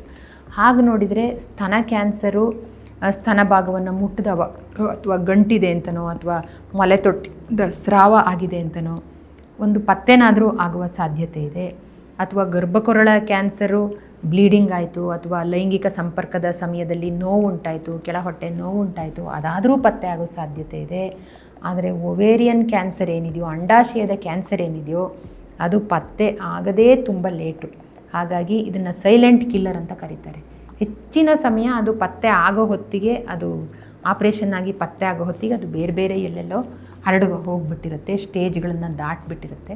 ಸೊ ಇದು ತುಂಬ ಸಾಮಾನ್ಯವಾಗಿರುವಂಥದ್ದು. ಸ್ವಲ್ಪ ತೂಕ ಕಡಿಮೆ ಆಗುವಂಥದ್ದು, ಪದೇ ಪದೇ ಮೂತ್ರಕ್ಕೆ ಹೋಗ್ಬೇಕನ್ಸೋದು, ಮತ್ತು ಕೆಳಹೊಟ್ಟೆ ನೋವು ಬರುವಂಥದ್ದು, ಮತ್ತು ಹೊಟ್ಟೆ ಯಾವಾಗಲೂ ಒಂಥರ ತುಂಬದಂಗೆ ಅನ್ನಿಸ್ತಾ ಇರುವಂಥದ್ದು, ಮತ್ತು ಊಟದ ಬಾಯಿ ರುಚಿ ಕಡಿಮೆ ಆಗೋದು, ಇದೆಲ್ಲ ಒವೇರಿಯನ್ ಕ್ಯಾನ್ಸರ್ ಅಲ್ಲದೆ ಬೇರೆ ಇದರಲ್ಲೂ ಇರ್ಬೋದು. ಆದರೆ ಈ ಥರದ ಲಕ್ಷಣಗಳು ಕಂಡು ಬಂದರೆ ಕೂಡಲೇ ನಿಮ್ಮ ವೈದ್ಯರ ಹತ್ರ ಹೋಗಬೇಕು ಮತ್ತು ಅದನ್ನು ತೋರಿಸ್ಕೊಂಡು ಅದರ ಪತ್ತೆಗಾಗಿರುವ ಟೆಸ್ಟ್ಗಳನ್ನು ಮಾಡಿಕೊಳ್ಳುವ ಅಗತ್ಯ ಇದೆ ಅಂತ ಹೇಳ್ಬೋದು. ನಾಲ್ಕನೇ ತುಂಬ ಕಾಮನ್ ಆಗಿರುವ ಕ್ಯಾನ್ಸರ್ ಯಾವುದಪ್ಪ ಅಂದರೆ ಗರ್ಭಕೋಶದ ಕ್ಯಾನ್ಸರ್. ಗರ್ಭಕೋಶದ ಕ್ಯಾನ್ಸರ್ ಅಂದರೆ ಗರ್ಭಕೋಶದ ಒಳಪದರ ಎಂಡೋಮೆಟ್ರಿಯಮ್ ಇದೆಯಲ್ಲ ಅದಿರ್ಬೋದು ಅಥವಾ ಉಳಿದ ಭಾಗಗಳಿಗಿರ್ಬೋದು. ತುಂಬ ಕಾಮನ್ ಆಗಿ ಬರೋದು ಅಂದರೆ ಗರ್ಭಕೋಶದ ಒಳಪದರ ಅಥವಾ ಎಂಡೋಮೆಟ್ರಿಯಮ್ ಅಂತ ನಾವೇನು ಹೇಳ್ತೀವೋ ಅವರಲ್ಲಿ. ಸಾಧಾರಣವಾಗಿ 50 ವರ್ಷಕ್ಕಿಂತ ಮೇಲ್ಪಟ್ಟ ಮಹಿಳೆಯರಲ್ಲಿ ಗರ್ಭಕೋಶದ ಕ್ಯಾನ್ಸರ್ ಕಂಡುಬರುತ್ತೆ ಅಂತ ಹೇಳ್ಬೋದು. ಮುಟ್ಟು ನಿಂತ ನಂತರನೂ ಸಹ ವೆಜೈನ ಅಥವಾ ಯೋನಿಯಿಂದ ರಕ್ತಸ್ರಾವ ಆಗುವಂಥದ್ದು, ಸ್ವಲ್ಪನೇ ಸ್ರಾವ ಆಗುವಂಥದ್ದು, ಕೆಳ ಹೊಟ್ಟೆಯಲ್ಲಿ ನೋವಿರುವಂಥದ್ದು, ಮತ್ತು ಮೂತ್ರ ಮಾಡುವಾಗ ನೋವಿರೋದು ಅಥವಾ ಮಲ ಶೋಧ ಆಗುವಾಗ ನೋವಿರುವಂಥದ್ದು, ಲೈಂಗಿಕ ಸಂಪರ್ಕದ ಸಮಯದಲ್ಲಿ ನೋವಿರುವಂಥದ್ದು ಅಥವಾ ಆವಾಗ ರಕ್ತಸ್ರಾವ ಆಗುವಂಥದ್ದು, ಈ ಥರದ ಯಾವುದೇ ಸಹಜವಲ್ಲದ ದೈಹಿಕ ಲಕ್ಷಣಗಳು ಅಥವಾ ತೊಂದರೆಗಳು ಕಂಡು ಬಂದರೆ ತಕ್ಷಣವೇ ತಜ್ಞ ವೈದ್ಯರ ಹತ್ರ ಹೋಗಬೇಕು. ಮೊದಲೇ ಇದನ್ನು ನಾವು ಡಯಾಗ್ನೋಸ್ ಮಾಡಿಕೊಂಡ್ರೆ ಚಿಕಿತ್ಸೆಗೆ ತುಂಬ ಅನುಕೂಲಕಾರಿಯಾಗುತ್ತೆ ಅಂತ ಹೇಳ್ಬೋದು. ಹಾಗಾಗಿ 4ನೇ ಅತಿ ಕಾಮನ್ ಕ್ಯಾನ್ಸರ್ ಯಾವುದಪ್ಪ ಭಾರತದ ಮಹಿಳೆಯರಿಗೆ ಅಂತಂದರೆ ಗರ್ಭಕೋಶದ ಕ್ಯಾನ್ಸರ್ ಆಗಿದೆ. ಅದರ ನಂತರದ ಇದು ಯಾವುದಂದರೆ ಕೋಲೋರೆಕ್ಟಲ್ ಕ್ಯಾನ್ಸರ್ ಅಥವಾ ದೊಡ್ಡ ಕರುಳಿಗೆ ಬರುವ ಕ್ಯಾನ್ಸರ್. ಈ ಒವೇರಿಯನ್ ಕ್ಯಾನ್ಸರ್ ಥರನೇ ಕೋಲೋರೆಕ್ಟಲ್ ಕ್ಯಾನ್ಸರ್ ಸಹ ಭಾರತದಲ್ಲಿ ಅದರ ಆರಂಭಿಕ ಲಕ್ಷಣಗಳನ್ನು ಇದ್ದರೂ ಸಹ ಅದಿರ್ಬೋದು ಇದಿರ್ಬೋದು ಅಂತ ಡಯಗ್ನೈಸ್ ಆಗೋದು ಲೇಟ್ ಆಗುವಂಥ ಸಾಧ್ಯತೆ ತುಂಬ ಹೆಚ್ಚಾಗಿದೆ. ಈ ಕೋಲೋರೆಕ್ಟಲ್ ಅಥವಾ ದೊಡ್ಡ ಕರುಳಿನ ಕೊನೆಯ ಭಾಗ, ರೆಕ್ಟಮ್ ಆ್ಯಂಡ್ ಕೋಲನ್ ಅಂದರೆ, ಅದಕ್ಕೆ ಬರುವ ಕ್ಯಾನ್ಸರಿಗೆ ನಮ್ಮ ಬದಲಾಗಿರುವಂತಹ ಫುಡ್ ಹ್ಯಾಬಿಟ್ ಅಂದರೆ ಡಯಟರಿ ಹ್ಯಾಬಿಟ್, ಅದರಲ್ಲಿ ನಾರಿನಂಶ ತುಂಬ ಕಡಿಮೆ ಇರೋದು, ಸಂಸ್ಕರಿತ ಆಹಾರ ಹೆಚ್ಚಿರೋದು, ಕೊಬ್ಬಿನಂಶ ಹೆಚ್ಚಿರುವಂಥದ್ದು, ಶರ್ಕರ ಪಿಷ್ಟ ಅಥವಾ ಶುಗರ್ಸ್ ಅಂತ ಏನು ಹೇಳ್ತೀವೋ ಅದು ಜಾಸ್ತಿ ಇರುವಂಥದ್ದು, ಮತ್ತು ರೆಡ್ ಮೀಟ್ ಅಂತ ಏನು ಹೇಳ್ತಾರಲ್ಲ, ರೆಡ್ ಮೀಟನ್ನು ತಿನ್ನೋದು ಸಹ ಇದಕ್ಕೆ ಒಂದು ಕಾರಣ. ಅಂದರೆ ಆಹಾರದಲ್ಲಿ ನಾರಿನಂಶ ಅಥವಾ ಹಣ್ಣು ತರಕಾರಿಗಳಿಗಿಂತ ಈ ಥರದ ಆಹಾರನ ಹೆಚ್ಚೆಚ್ಚು ಬಳಸಿದವಾಗ ರೆಡ್ ಮೀಟ್ ಬಳಕೆದಾರರಲ್ಲಿ ಕೋಲೋರೆಕ್ಟಲ್ ಕ್ಯಾನ್ಸರ್ ಜಾಸ್ತಿ ಇದೆ. ಮತ್ತು ಇದಕ್ಕೂ ಸಹ ಕೂತಲ್ಲೇ ಕೂತು ಇರುವಂತಹ ಸೆಡೆಂಟರಿ ಲೈಫ್ ಸ್ಟೈಲ್, ಏನೂ ಇದಿಲ್ಲದೆ ಅಂದರೆ ಸೋಮಾರಿಯಾಗಿ ಕಾಲ ಕಳೆಯುವಂಥದ್ದು ಅಥವಾ ಶ್ರಮದ ಬದುಕು ಇಲ್ಲದೆ ಇರುವಂಥದ್ದು, ಶ್ರಮದ ವ್ಯಾಯಾಮಗಳನ್ನು ಮಾಡದೇ ಇರುವಂಥದ್ದು, ಅದು ಒಂದಿರ್ಬೋದು. ಸೊ ಇದರಲ್ಲಿ ಮಲದಲ್ಲಿ ರಕ್ತ ಹೋಗೋಕ್ಕೆ ಶುರು ಮಾಡುತ್ತೆ, ತೂಕ ಕಡಿಮೆ ಆಗ್ತಾ ಹೋಗುತ್ತೆ, ಮತ್ತು ಸಂಡಾಸಿಗೆ ಹೋಗುವಾಗ ನೋವಿರ್ಬೋದು. ಆದರೆ ಅದನ್ನೆಲ್ಲ ಮೂಲವ್ಯಾಧಿ ಇರ್ಬೋದು, ಫಿಷರ್ ಇರ್ಬೋದು, ಫಿಸ್ಟುಲಾ ಇರ್ಬೋದು, ಅದಿರ್ಬೋದು ಇದಿರ್ಬೋದು, ಅಲ್ಲಿ ಹೋಗಿ ಇಲ್ಲಿ ಹೋಗಿ ಇಲ್ಲಿ ಹೋಗಿ ತುಂಬ ಸಲ ಏನಾಗುತ್ತೆ ಅಂದರೆ ಇದು ಕ್ಯಾನ್ಸರ್ ಅಂತ ಡಯಾಗ್ನೈಸ್ ಆಗೋದ್ರೊಳಗೆ ಅದು ಸುತ್ತಮುತ್ತ ಹರಡು ಹೋಗಿರುವ ಸಾಧ್ಯತೆಗಳೇ ಜಾಸ್ತಿ ಇದೆ. ಹಾಗಾಗಿ ಇಂಥ ಯಾವುದೇ ಕ್ಯಾನ್ಸರ್ಗಳು ಬಂದರೂ ಸಹ, ಕ್ಯಾನ್ಸರಿನ ಲಕ್ಷಣಗಳು ನಮಗೆ ಕಂಡು ಬಂದರೂ ಸಹ ನಾವು ತಕ್ಷಣ ಯಾವ ಅನುಮಾನ ಬಂದರೂ ಸಹ, ಹೆದರಿಕೆ ಆದರೂ ಸಾಕು, ಅನುಮಾನ ಬಂದರೂ ಸಾಕು, ಒಂದು ಸಲ ತಪಾಸಣೆಗೆ ಒಳಗಾಗುವಂಥದ್ದು ತುಂಬ ಅಗತ್ಯ ಅಂತ ಅನಿಸುತ್ತೆ. ಒಂದು ವಿಚಾರ ಏನು ಅಂತಂದರೆ, ಹೆಣ್ಮಕ್ಕಳಲ್ಲಿ ಈ ಕ್ಯಾನ್ಸರ್ಗಳು ಕಾಮನ್ನು, ಆದರೆ ಗಂಡಸರಲ್ಲಿ ಕಾಮನ್ನಾಗಿ ಇರುವ ಕ್ಯಾನ್ಸರ್ಗಳು ಸ್ವಲ್ಪ ಬೇರೆಯೇ ಇದ್ದಾವೆ. ಮೊಲೆ ಕ್ಯಾನ್ಸರು ಗಂಡು ಮಕ್ಕಳಿಗೆ ಬರಬಾರ್ದು ಅಂತ ಇಲ್ಲ. 0.5 to 1% ಸ್ತನ ಕ್ಯಾನ್ಸರು ಗಂಡು ಮಕ್ಕಳಿಗೂ ಇದೆ ಅನ್ನೋದನ್ನು ನಾವು ಗಮನಿಸ್ಬೋದು. ಯಾಕೆಂದರೆ ಗಂಡು ಮಕ್ಕಳಲ್ಲೂ ಮೊಲೆಯ ಭಾಗ ಇರುತ್ತೆ, ಅದರಲ್ಲಿ ಹಾಲು ಸ್ರವಿಸುವ ಕ್ರಿಯೆ ಅವರಲ್ಲಿ ನಡೆಯಲ್ಲ, ಅದು ಅಗತ್ಯ ಇಲ್ಲದೇ ಇರೋದ್ರಿಂದ ನಡೆಯಲ್ಲ. ಬಿಟ್ಟರೆ ಅದು ಎಲ್ಲ ಹೆಣ್ಮಕ್ಳಿಗೆ ಏನಿದೆಯೋ ಅದೆಲ್ಲ ಅವರಲ್ಲಿರುತ್ತೆ. ಆದರೆ ಅದರ ಗಾತ್ರ, ಸ್ವರೂಪ, ರಚನೆ, ಕ್ರಿಯೆ ಅಗತ್ಯ ಇಲ್ಲದೇ ಇರೋದ್ರಿಂದ ಅದು ಉಪಯೋಗ ಆಗಲ್ಲ. ಆದರೆ ಅವೆಲ್ಲ ಇರೋದ್ರಿಂದ ಗಂಡು ಮಕ್ಕಳಲ್ಲೂ ಸಹ ಮೊಲೆ ಕ್ಯಾನ್ಸರ್ ಬರ್ಬೋದು. ಆದರೆ ಗಂಡಸರಲ್ಲಿ ತುಂಬ ಸಾಧಾರಣವಾಗಿ ಬರುವ ಕ್ಯಾನ್ಸರ್ ಯಾವುದಪ್ಪ ಅಂದರೆ ಲಂಗ್ ಕ್ಯಾನ್ಸರ್. ಅದಿಲ್ಲ ಅಂತಂದರೆ ಈ ಗಂಟಲು ಲ್ಯಾರಿಂಗ್ಸ್ ಅಂತ ಏನು ಹೇಳ್ತಾರಲ್ಲ ಅದರ ಕ್ಯಾನ್ಸರು. ಅದರ ನೆಕ್ಸ್ಟು ತುಂಬ ಕಾಮನ್ನಾಗಿ ಬರುವಂಥದ್ದು ಯಾವುದಂದರೆ ಈಸೋಫೇಗಸ್ ಅಥವಾ ಅನ್ನನಾಳದ್ದು ಅಂತ ಹೇಳ್ಬೋದು. ನಂತರ ಪ್ರಾಸ್ಟೇಟು, ಬೇರೆ ಬೇರೆ ಕ್ಯಾನ್ಸರ್. ಈ ಒಂದು ವ್ಯತ್ಯಾಸಕ್ಕೂ ಸಹ ಕಾರಣಗಳಿದ್ದಾವೆ. ಈಗ ಗಂಡು ಮಕ್ಕಳಲ್ಲಿ ಸ್ಮೋಕ್ ಇರ್ಬೋದು, ಅಂದರೆ ಹೊಗೆ, ಸ್ಮೋಕ್ ಅಥವಾ ಗಣಿಧೂಳು, ಅವರು ಮಾಡುವ ಕೆಲಸ, ಅವರ ಏನು ಹ್ಯಾಬಿಟ್ಸು, ಅದೆಲ್ಲದರ ಮೇಲೆ ಪುರುಷರ ಕ್ಯಾನ್ಸರ್ಗಳಿಗೂ ಮಹಿಳೆಯರಿಗೆ ಬರುವ ಕ್ಯಾನ್ಸರ್ಗಳಿಗೂ ಅವುಗಳ ಇನ್ಸಿಡೆನ್ಸಲ್ಲಿ ಯಾವುದು ಕಾಮನ್ ಅನ್ನೋದರಲ್ಲಿ ವ್ಯತ್ಯಾಸ ಇರೋದನ್ನು ನಾವಿಲ್ಲಿ ಗಮನಿಸ್ಬೋದು. ನಾನು ನಿಮ್ಮ ಹತ್ರ 2022ನೇದು, ಯಾಕೆಂದರೆ ನಮಗೆ ಅಂಕಿಅಂಶಗಳು ತಕ್ಷಣ ಸಿಗಲ್ಲ. ಈಗ 2026 ಬಂದರೂ ಸಹ 2025ರಲ್ಲಿ ಎಷ್ಟು ಬಂತು ಅಂತ ತಕ್ಷಣ ಸೂಕ್ತವಾದ ಅಂಕಿಅಂಶಗಳು ಸಿಗಲ್ಲ. ಅವೆಲ್ಲ ಅಂಕಿಅಂಶಗಳು ಹೊರಗೆ ಬರಲಿಕ್ಕೆ, ಮತ್ತದು ಬಹಿರಂಗ ಆಗಲಿಕ್ಕೆ, ಮತ್ತದು ಸರಿಯಾಗಿದೆ ಅನ್ನುವ ಟೆಸ್ಟ್ಗಳನ್ನು ದಾಟಿ ಬರೋಕ್ಕೆ ಸ್ವಲ್ಪ ಸಮಯ ತಗೊಳುತ್ತೆ. ನಾವು 2022ನೇ ಇಸ್ವಿಯ ಕ್ಯಾನ್ಸರ್ ಸ್ಟ್ಯಾಟಿಸ್ಟಿಕ್ಸನ್ನು ತಗೊಂಡ್ರೆ ಒಟ್ಟು ಭಾರತದಲ್ಲಿ 7,22,000 ಹೊಸ ಕ್ಯಾನ್ಸರ್ ಕೇಸ್ಗಳು ಮಹಿಳೆಯರಲ್ಲಿ ಪತ್ತೆ ಆಗಿದೆ ಅಂತ ಹೇಳ್ಬೋದು. ಪುರುಷರಲ್ಲಿ 6.9 ಲಕ್ಷ ಕ್ಯಾನ್ಸರ್ ಕೇಸ್ ಪತ್ತೆ ಆದರೆ ಹೆಣ್ಮಕ್ಳಲ್ಲಿ 7,22,000 ಹೊಸ ಕ್ಯಾನ್ಸರ್ ಕೇಸ್ಗಳು ಪತ್ತೆ ಆಗಿದ್ದಾವೆ ಅಂತ ಹೇಳ್ಬೋದು. ಅದರಲ್ಲಿ ಟಾಪ್ 3 ಆಗಿದ್ದು ಯಾವುದಪ್ಪ ಅಂತಂದರೆ ಮೊಲೆಯ ಕ್ಯಾನ್ಸರು, ಗರ್ಭಕೋಶ ಮತ್ತು ಗರ್ಭಕೊರಳ ಕ್ಯಾನ್ಸರು ಮತ್ತು ಅಂಡಾಶಯದ ಕ್ಯಾನ್ಸರ್. ಇವು ತುಂಬ ಕಾಮನ್ ಆಗಿದ್ವು ಅಂತ ಹೇಳ್ಬೋದು. ಅದೇ ಗಂಡು ಮಕ್ಕಳಲ್ಲಿ ಬಾಯಿಯ ಕ್ಯಾನ್ಸರು, ಲಂಗ್ ಕ್ಯಾನ್ಸರು ಮತ್ತು ಅನ್ನನಾಳದ ಕ್ಯಾನ್ಸರು ತುಂಬ ಕಾಮನ್ ಆಗಿದ್ವು ಅಂತ ಹೇಳ್ಬೋದು. ಮತ್ತು 2022ರಲ್ಲಿ ಕ್ಯಾನ್ಸರಿಂದ ಮೃತಪಟ್ಟ ಮಹಿಳೆಯರ ಸಂಖ್ಯೆ 4,46,772. ಲಕ್ಷಾಂತರ ಮಹಿಳೆಯರು ಇದರಿಂದ ಸಾಯ್ತಾ ಇರೋದ್ರಿಂದ ಅದನ್ನು ನಾವು ಗಮನಿಸಿದರೆ ಎಲ್ಲರಿಗೂ ಸಾವು ಒಂದಲ್ಲ ಒಂದು ಕಾರಣಕ್ಕೆ ಬರುತ್ತೆ. ಆದರೆ ಒಂದು ಘನತೆಯ ಬದುಕನ್ನು ಮತ್ತು ಕೊನೆಗಾಲದ ಬದುಕಿನ ಅದೇನು ಹೇಳ್ತಾರೆ ಕ್ವಾಲಿಟಿ ಆಫ್ ಲೈಫ್, ಬದುಕಿನ ಗುಣಮಟ್ಟವನ್ನು ಕ್ಯಾನ್ಸರ್ ಕಡಿಮೆ ಮಾಡೋದ್ರಿಂದ ಈ ಎಷ್ಟೊಂದು ತಡೆಯಬಲ್ಲ ಕ್ಯಾನ್ಸರನ್ನು ನಾವು ತಡಿತಾ ಇಲ್ಲ ಅನ್ನೋದನ್ನು ನಾವು ಈ ಸಾವಿನ ಸಂಖ್ಯೆ 4.5 ಲಕ್ಷ ಇದರಿಂದ ಗಮನ ವಹಿಸ್ಬೋದು. ಇದರಲ್ಲಿ ಈ 4.5 ಲಕ್ಷ ಕ್ಯಾನ್ಸರ್ ಸಾವುಗಳಲ್ಲಿ ಮೊಲೆಯ ಕ್ಯಾನ್ಸರಿಂದ ತೀರ್ಕೊಂಡಿರೋರ ಸಂಖ್ಯೆ 1,92,000. ಅಂದರೆ 26% ಈ ಕ್ಯಾನ್ಸರಿಂದನೇ, ಮೊಲೆ ಕ್ಯಾನ್ಸರಿಂದನೇ ಹೆಣ್ಮಕ್ಳು ಸತ್ತು ಹೋಗಿದ್ದಾರೆ.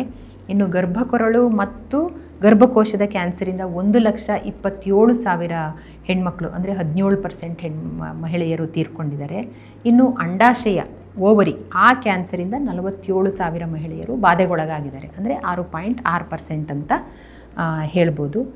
ಸೊ ಇದನ್ನೆಲ್ಲ ಗಮನಿಸ್ತಾ ಇದ್ದರೆ ಏನನ್ಸುತ್ತೆ ಅಂತಂದರೆ, ಯಾವುದು ತಡೆಗಟ್ಟಬಹುದಾದ ಕ್ಯಾನ್ಸರ್ ಇದೆಯೋ ಅದನ್ನು ನಾವು ತಡೆಗಟ್ಟಿದರೆ, ಅದನ್ನು ಮೊದಲೇ ಪತ್ತೆ ಹಚ್ಚಿದರೆ, ಮುಂಜಾಗರೂಕತಾ ಕ್ರಮಗಳನ್ನು ಕೈಗೊಂಡ್ರೆ, ನಮ್ಮ ಆಹಾರವನ್ನು, ನಮ್ಮ ಜೀವನ ಶೈಲಿಯನ್ನು, ಆರೋಗ್ಯದ ಅಭ್ಯಾಸಗಳನ್ನು ಚೆನ್ನಾಗಿಟ್ಕೊಂಡ್ರೆ ಇದರಲ್ಲಿ ಬಹುತೇಕ ಸಂಖ್ಯೆಯನ್ನು, ಸಾವುಗಳನ್ನು ನಾವು ಆಗದಂಗೆ ತಡೆಯೋಕ್ಕೆ ಸಾಧ್ಯ ಇದೆ. ಇದ್ರ ಕಡೆಗೆ ನಾವು ಶ್ರಮ ವಹಿಸಬೇಕು ಅಂತ ಹೇಳೋಕ್ಕೆ ಇಷ್ಟು ಮಾಹಿತಿಯನ್ನು ಇಲ್ಲಿ ಹಂಚ್ಕೊಳ್ಬೇಕಾಯಿತು. ಈ ಕ್ಯಾನ್ಸರು ಮತ್ತು ಕ್ಯಾನ್ಸರ್ ಸಾವುಗಳು ಇದನ್ನು ಹೇಳುವಾಗಲೇ ಒಂದು ಕುತೂಹಲಕರ ಅಂಶದ ಬಗ್ಗೆ ನಿಮ್ಮ ಗಮನವನ್ನು ಸೆಳೆಯೋಕ್ಕೆ ನಾನು ಇಷ್ಟಪಡ್ತೀನಿ. ಅದೇನೆಂದರೆ, ಈ ಕ್ಯಾನ್ಸರ್ ಸೆಲ್ ಇದೆಯಲ್ಲ, ಈ ಕ್ಯಾನ್ಸರ್ ಅನ್ನೋದು ಹೇಗೆ ಬರುತ್ತೆ, ಇದ್ರ ಮೇಲೆ ಯಾವ ರೀತಿ ಔಷಧಗಳನ್ನು ಹೆಂಗೆ ನಾವು ಪ್ರಯೋಗ ಮಾಡ್ಬೋದು, ಅಥವಾ ಇದರಲ್ಲಿ ಜೆನೆಟಿಕ್ ಮ್ಯೂಟೇಷನ್ನಿಂದ ಆಯಿತಾ, ಇದರಿಂದ ಬಂತಾ, ಅದರಿಂದ ಬಂತಾ. ಕ್ಯಾನ್ಸರ್ ಸಂಶೋಧನೆ ಅಷ್ಟೇ ಅಲ್ಲ, ಈ ಕ್ಯಾನ್ಸರ್ ಜೀವಕೋಶದಿಂದ ಇಡೀ ಜೀವಕೋಶದ ಸಂಶೋಧನೆಗಳ ಮೇಲೆ ಬೆಳಕು ಚೆಲ್ಲಿದಂತಹ ಒಂದು ಕೋಶದ ಬಗ್ಗೆ ನಾನು ನಿಮ್ಮ ಹತ್ರ ಮಾಹಿತಿ ಹಂಚ್ಕೋಬೇಕು. ಅದು ಹೀಲಾ ಸೆಲ್ಸ್ ಅಥವಾ ಹೀಲಾ ಜೀವಕೋಶ ಅಂತ. ಒಬ್ಬಳು ಹೆನ್ರಿಯೆಟಾ ಲಾರ್ಕ್ ಎನ್ನುವ ಆಫ್ರಿಕನ್ ಮೂಲದ ಅಮೆರಿಕನ್ ಮಹಿಳೆ 1951ನೇ ಇಸ್ವಿಯಲ್ಲಿ ಅಮೆರಿಕದಲ್ಲಿ ಫೆಬ್ರವರಿ ತಿಂಗಳಲ್ಲಿ ಗರ್ಭಕೊರಳ ಕ್ಯಾನ್ಸರ್ ಇದೆ ಅನ್ನುವ ಡಯಾಗ್ನೋಸಿಸ್ಸಿಗೆ ಒಳಗಾಗ್ತಾರೆ. ಆ ಹೆನ್ರಿಯೆಟಾ ಲಾರ್ಕ್ ಎನ್ನುವ ಮಹಿಳೆಗೆ ಆವಾಗ ಬರೀ 31 ವರ್ಷ. ಫೆಬ್ರವರಿಯಲ್ಲಿ ಅವರಿಗೆ ಡಯಾಗ್ನೋಸ್ ಆಗುತ್ತೆ. ಅದೇ ವರ್ಷದ ಕೊನೆಗೆ ಅವರು ಆ ಕ್ಯಾನ್ಸರಿಂದ ತೀರ್ಕೊಳ್ತಾರೆ. ಸೊ 31 ವರ್ಷದ ಮಹಿಳೆಗೆ ಗರ್ಭಕೋಶದ ಆಪ್ರೇಷನ್ ಮಾಡಿದವಾಗ ಆ ಗರ್ಭಕೊರಳ ಮಾಂಸ ಇದೆಯಲ್ಲ, ಅದನ್ನು ಸೈಟಾಲಜಿಗೆ ಅಂತ ಸಂಶೋಧನಾಲಯಕ್ಕೆ, ಲ್ಯಾಬಿಗೆ ಅಂತ ಕಳಿಸಿರ್ತಾರೆ. ಆ ಲ್ಯಾಬಲ್ಲಿ ಆ ಸೆಲ್ಗಳನ್ನು ಸಂಶೋಧನೆಗೆ ಒಳಪಡಿಸಿದವಾಗ ಆ ಸಂಶೋಧನೆ ಮಾಡ್ತಾ ಇದ್ದಂತಹ ವ್ಯಕ್ತಿ, ಅವರು ಜಾರ್ಜ್ ಒಟೋಗೆ, ಅವರಿಗೆ ಎಷ್ಟು ಆಶ್ಚರ್ಯ ಆಗುತ್ತೆ ಅಂದರೆ, ನಮಗೆ ಮನುಷ್ಯರ ಜೀವಕೋಶಗಳು ಬೇಕಾಗ್ತಾ ಇರುತ್ತೆ.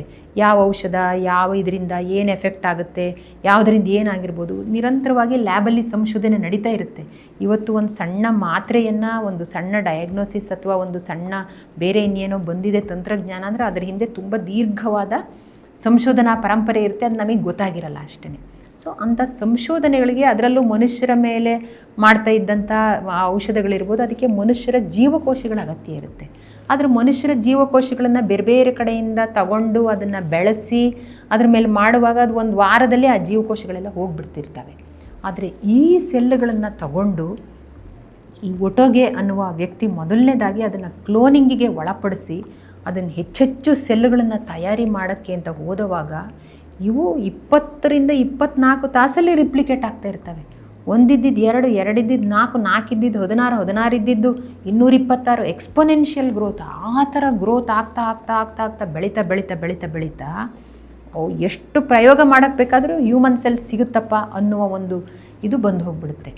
ಅವನಿಗದು ಎಷ್ಟು ಈ ಥರದ್ದೊಂದು ಸೆಲ್ ಸಿಕ್ಬಿಡ್ತಲ್ಲ ಅಂತ ಅವನಿಗೆ ಎಷ್ಟು ಇದನ್ನು ಖುಷಿ ಅಂತ ಹೇಳೋಕ್ಕಾಗಲ್ಲ. ಇದು ಆ ಖುಷಿಯ ವಿಷಯ ಅಲ್ಲ, ಯಾಕೆಂದರೆ ಒಬ್ಬ ಮಹಿಳೆಯ ಸಾವು, ಒಬ್ಬ ಮಹಿಳೆಯ ಕಾಯಿಲೆಯಿಂದ ಬಂದಿರುವಂಥ ಸೆಲ್ಸ್ ಅದು. ಆದರೆ ಅವನಿಗೆ ಇದಕ್ಕೆ ನಾನು ಎಷ್ಟು ಸಂಶೋಧನೆ ಮಾಡೋಕ್ಕೆ ಸಾಧ್ಯ ಆಯ್ತಲ್ಲ ಅನ್ನುವ ಒಂದು ಉತ್ಸಾಹದಲ್ಲಿ ಯಾವ್ಯಾವ ಲ್ಯಾಬ್ರೇಟ್ರಿಗಳು, ಯಾವ್ಯಾವ ಸೈಂಟಿಸ್ಟ್ಗಳು, ಡಾಕ್ಟ್ರುಗಳು ಎಲ್ಲೆಲ್ಲಿ ಕೇಳ್ತಾರೋ ಎಲ್ರಿಗೂ ನೋಡಿ ನಾನು ಈ ಥರ ಮಾಡಿ ಈ ಸೆಲ್ಗಳನ್ನು ಬೆಳೆಸ್ದೆ, ಈ ಪ್ರಯೋಗಗಳನ್ನು ಮಾಡ್ತಾಯಿದ್ದೀನಿ, ಹಿಂಗೆ ಮಾಡಿದರೆ ಈ ಸೆಲ್ಗಳನ್ನು ಬೆಳೆಸ್ಬೋದು ಅಂತ ಕೇಳಿದವರಿಗೆಲ್ಲ, ಎಲ್ಲ ಲ್ಯಾಬ್ಗಳಿಗೆ, ಸಂಸ್ಥೆಗಳಿಗೆ, ಔಷಧ ಕಂಪನಿಗಳಿಗೆ ಎಲ್ಲರಿಗೂ ಅದನ್ನು ಕೊಟ್ಬಿಟ್ಟ.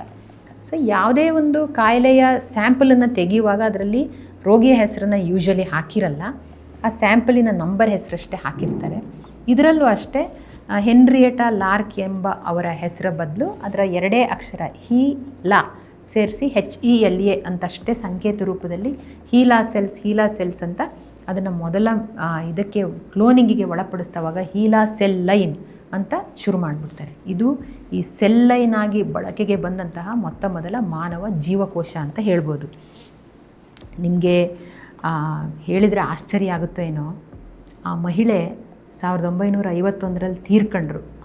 ಆದರೆ ಇದುವರೆಗೆ ಅವರ ಸೆಲ್ಲನ್ನು ಕ್ಲೋನಿಂಗಲ್ಲಿ ಎಷ್ಟು ಬೆಳೆಸಿ ಬೆಳೆಸಿ ಬೆಳೆಸಿ ಬೆಳೆಸಿ ಬೆಳೆಸಿ ಎಲ್ಲ ಬೇರೆ ಬೇರೆ ಪ್ರಯೋಗಗಳಿಗೆ ಒಡ್ಡಿದ್ದಾರೆ ಅಂತಂದರೆ, ಅವರ ಇಡೀ ದೇಹದಲ್ಲಿ ಎಷ್ಟು ಜೀವಕೋಶ ಇತ್ತು ಅಂದರೆ ಆ ಮಹಿಳೆಯ 100 ಪಟ್ಟು ತೂಕದ ಜೀವಕೋಶಗಳನ್ನಾಗಲೇ ತಯಾರು ಮಾಡಿಬಿಟ್ಟಿದ್ದಾರೆ.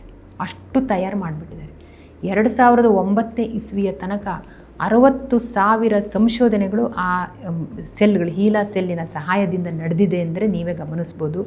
ಪ್ರತಿ ತಿಂಗಳು ಕನಿಷ್ಠ 300 ರಿಸರ್ಚ್ ಪೇಪರ್ಗಳು ಹೀಲಾ ಸೆಲ್ಗಳನ್ನು ಆಧಾರವಾಗಿಟ್ಕೊಂಡು ಅದರ ಮೇಲೆ ನಡೀತಾ ಇದೆ ಅಂತ ಹೇಳ್ಬೋದು. ಸೊ ಆಕೆ ಸತ್ತಿರೋದು 1951 ಇಸ್ವಿಯಲ್ಲಿ ಭೌತಿಕವಾಗಿ ಕಾಣೆ ಆಗಿರ್ಬೋದು, ಆದರೆ ಭೌತಿಕವಾಗಿ ಕಾಣೆ ಆಗಿಲ್ಲ. ಯಾಕೆಂದರೆ ಅವರ ಜೀವಕೋಶಗಳು ಪ್ರಪಂಚದ ಎಲ್ಲೆಲ್ಲೂ ಇದ್ದಾವೆ. ನಾವು ಯಾವುದನ್ನು ಇವಾಗ ಪೋಲಿಯೋ ವ್ಯಾಕ್ಸಿನ್ ಅಂತ ತಗೊಂಡು ಪೋಲಿಯೋ ಇರಾಡಿಕೇಷನ್ ಮಾಡಿದ್ವೋ, ಆ ಪೋಲಿಯೋ ವ್ಯಾಕ್ಸಿನನ್ನು ತಯಾರು ಮಾಡುವಾಗ ಸ್ಯಾಕ್ ಅನ್ನುವ ವಿಜ್ಞಾನಿಗೆ ಒದಗಿ ಬಂದಿದ್ದು ಇದೇ ಹೀಲಾ ಸೆಲ್. ಮೀಸಲ್ಸ್ ಇರ್ಬೋದು, ಮಂಪ್ಸ್ ಇರ್ಬೋದು, ಝೀಕಾ ವೈರಸ್ ಇರ್ಬೋದು, ನಮ್ಮ ಇತ್ತೀಚಿನ ಎಲ್ಲ ವ್ಯಾಕ್ಸಿನಿಗೆ ಸಂಬಂಧಪಟ್ಟಿರುವ HPV ವೈರಸ್ ಏನಿದೆಯೋ ಅದಕ್ಕೆ ವ್ಯಾಕ್ಸಿನಿಗೆ ಸಂಬಂಧಪಟ್ಟಿರುವ ಸಾಕಷ್ಟು ಸಂಶೋಧನೆಗಳಲ್ಲಿ ಮನುಷ್ಯ ಜೀವಕೋಶದ ಮೇಲೆ ಇದರ ಎಫೆಕ್ಟ್ ಏನಾಗುತ್ತೆ, ಮನುಷ್ಯ ಜೀವಕೋಶದ ಮೇಲೆ ಈ ಔಷಧ, ಈ ರೇಡಿಯೇಷನ್ನು, ಈ ಟಾಕ್ಸಿನ್ನು, ಈ ಬ್ಯಾಕ್ಟೀರಿಯಾ, ಈ ವೈರಸ್ಸು ಏನಾಗುತ್ತೆ ಅಂತ ನೋಡೋಕ್ಕೆ ಎಲ್ಲದಕ್ಕೂ ಬಹುತೇಕ ಸಂಶೋಧನೆಗಳಿಗೆ ಅವರ ಸೆಲ್ಗಳನ್ನೇ ಬಳಸ್ಕೊಂಡಿದ್ದಾರೆ ಅನ್ನೋದನ್ನು ನಾವು ಗಮನಿಸಬೇಕು. ಹೆಚ್ಚು ಕಡಿಮೆ ಬಹುತೇಕ ಕ್ಯಾನ್ಸರ್ ಟ್ರೀಟ್ಮೆಂಟ್ಗಳು ಮತ್ತು ರೇಡಿಯೇಷನ್ ಎಫೆಕ್ಟು ಅಥವಾ HIV ಅನ್ನೋದು ಏನು ಮಾಡುತ್ತೆ ಅದ್ರ ಬಗ್ಗೆ, ಮತ್ತು ಯಾವ ಟಾಕ್ಸಿಕ್ ಸಬ್ಸ್ಟೆನ್ಸ್ಗಳು ಮನುಷ್ಯರ ಜೀವಕೋಶದ ಮೇಲೆ ಯಾವ ರೀತಿ ಮಾಡ್ತವೆ, ಅಥವಾ ಜೀನ್ ಮ್ಯಾಪಿಂಗ್ ಮಾಡೋದು ಹೇಗೆ, ಅಥವಾ ಜೆನೆಟಿಕ್ ಎಫೆಕ್ಟ್ಗಳನ್ನು ನಾವು ಹಿಂಗೆ ಅದು ಇದಂತಿಲ್ಲ, ನಾನಾ ಸಾವಿರಾರು ಸಂಶೋಧನೆಗಳಿಗೆ ಬೇಕಾಗಿರುವಂತಹ ಮನುಷ್ಯ ಸೆಲ್ಗಳನ್ನು ನಮಗೆ ಒದಗಿಸಿದ್ದು ಯಾವುದಪ್ಪ ಅಂದರೆ ಹೀಲಾ ಸೆಲ್ ಅನ್ನೋದನ್ನು ನಾವು ಗಮನಿಸ್ಬೋದಾಗಿದೆ. ನಾನಾಗಲೇ ಹೇಳ್ದಂಗೆ ಇದುವರೆಗೆ 2009ಕ್ಕೆ 60,000 ಸಂಶೋಧನೆ ಇದ್ದಿದ್ದು ಈಗ ಲಕ್ಷಾಂತರ ಸಂಶೋಧನೆಗಳೇ ಬಹುತೇಕ ಆಗೋಗಿರ್ಬೋದೇನೋ. ಮತ್ತು ಒಂದು ಹೀಲಾ ಸೆಲ್ಲಿನ ಏನು ಆ್ಯಕ್ಷನ್ ಅಥವಾ ಅದರ ಪರಿಸ್ಥಿತಿ ಸ್ಪೇಸಿಗೆ ಹೋದವಾಗ ಏನಾಗುತ್ತೆ ನೋಡೋಣ ಅಂತ 1961ರಲ್ಲಿ ಹೀಲಾ ಸೆಲ್ಲನ್ನು ಸ್ಪೇಸಿಗೆ ಸಹ ತಗೊಂಡು ಹೋಗಿದ್ದಾರೆ. ಸ್ಪೇಸಲ್ಲಿ ಆ 0 ಗ್ರಾವಿಟಿಯಲ್ಲಿ 1ಕ್ಕೆ 2ರಷ್ಟು ಡಬ್ಬಲ್ಲಾಗಿ ಹೀಲಾ ಸೆಲ್ ಬೆಳೆದಿರೋದನ್ನು ನೋಡಿ ಅಲ್ಲಿ ಹೋಗಿರುವಂತಹ ಬಾಹ್ಯಾಕಾಶ ವಿಜ್ಞಾನಿಗಳೇ ದಂಗು ಬಡಿದಿದ್ದಾರೆ ಅಂತ ಹೇಳ್ಬೋದು. ಸೊ ಹೀಗೆ ಆಕೆ 1951ನೇ ಇಸ್ವಿಯಲ್ಲಿ ಕಾಲ ಆದರೂ ಸಹ 61ನೇ ಇಸ್ವಿಯಲ್ಲಿ ಸ್ಪೇಸಿಗೆ ಹೋಗಿ ಬಂದರು. ಇದುವರೆಗೂ ಸಹ ಆ ಮಹಿಳೆ ಹೆನ್ರಿಯೆಟಾ ಲಾರ್ಕ್ ಎನ್ನುವ ಮಹಿಳೆ ತನ್ನ ಜೀವಕೋಶಗಳ ಮೂಲಕ ಇವತ್ತಿಗೂ ಜೀವಂತವಾಗಿರೋದನ್ನು ನಾವು ನೋಡ್ಬೋದು. ಆದರೆ ಇಲ್ಲಿ ಇನ್ನೊಂದು ಇಂಟ್ರೆಸ್ಟಿಂಗ್ ವಿಚಾರ ಏನು ಅಂದರೆ, ಅವಾಗಿನ್ನೂ ಇನ್ಫರ್ಮ್ಡ್ ಕನ್ಸೆಂಟ್ ಅನ್ನುವ ಕಾನ್ಸೆಪ್ಟ್ 1951ನೇ ಇಸ್ವಿಯಲ್ಲಿ ಬಂದಿರಲಿಲ್ಲ. ಹಾಗಾಗಿ ಹೆನ್ರಿಯೆಟಾ ಲಾರ್ಕ್ ಎನ್ನುವ ಮಹಿಳೆಯ ಸಂಬಂಧಿಕರ ಹತ್ರ ಅವರ ಈ ಟಿಶ್ಯೂವನ್ನು ನಾವು ತಗೊಂಡಿದ್ದೀವಿ, ಇದನ್ನು ನಾವು ಸೆಲ್ ಕಲ್ಚರಿಗೆ ಕಳಿಸಿದ್ದೀವಿ, ಇದನ್ನು ನಾವು ಸಂಶೋಧನೆಗೆ ಬಳಸ್ತಾ ಇದ್ದೀವಿ ಅಂತ ಯಾರೂ ಅನುಮತಿನ ಆಕೆ ಹತ್ರನೂ ಪಡೆದಿರಲಿಲ್ಲ, ಅವರ ಫ್ಯಾಮಿಲಿಯವ್ರ ಹತ್ರನೂ ಪಡೆದಿರಲಿಲ್ಲ. ಯಾವಾಗ ಇದು ಪ್ರಪಂಚದ ಎಲ್ಲ ಲ್ಯಾಬ್ಗಳಲ್ಲಿ ಇದು ಕಲ್ಚರ್ ಆಗೋಕ್ಕೆ ಶುರುವಾಗಿ ತುಂಬ ಫೇಮಸ್ ಆಗಿ ಈ ರೀತಿ ಆಗೋಕ್ಕೆ ಶುರುವಾಯಿತೋ ಆವಾಗ ಅವರ ಹೆನ್ರಿಯೆಟಾ ಲಾರ್ಕ್ ಅವರ ಸಂಬಂಧಿಕರು ಲಾ ಸೂಟನ್ನು ಅಮೆರಿಕನ್ ಕೋರ್ಟ್ಗಳಲ್ಲಿ ಹಾಕಿದರು. ಇದರಿಂದ ನೀವು ಎಷ್ಟೊಂದು ಸಂಶೋಧನೆಗಳನ್ನು ಮಾಡಿದ್ದೀರಾ, ಎಷ್ಟೊಂದು ಔಷಧಗಳನ್ನು ಕಂಡುಹಿಡಿದಿದ್ದೀರಾ, ವ್ಯಾಕ್ಸಿನ್ ಕಂಡುಹಿಡಿದಿದ್ದೀರಾ, ಎಷ್ಟು ದುಡ್ಡು ಗಳಿಸಿದ್ದೀರಾ ಇದರಿಂದ, ಆದರೆ ನಮ್ಮ ಅನುಮತಿನೇ ನೀವು ಪಡ್ಕೊಂಡಿಲ್ಲ, ಇದರಲ್ಲಿ ಒಂದು ಭಾಗ ನಮಗೂ ಬರಬೇಕು ಅಂತ. ಸೊ ಒಂದು ಎಸ್ಟೇಟ್ ಅವರು ಪರವಾಗಿ ವಾದ ಮಾಡಿ 2023ರವರೆಗೆ ಆ ಲೀಗಲ್ ಬ್ಯಾಟಲ್ ನಡೀತು. ಇತ್ತೀಚೆಗಷ್ಟೇ ಹೆನ್ರಿಯೆಟಾ ಲಾರ್ಕ್ ಅವರ ಮಗ ಸಹ ತೀರ್ಕೊಂಡ್ರು.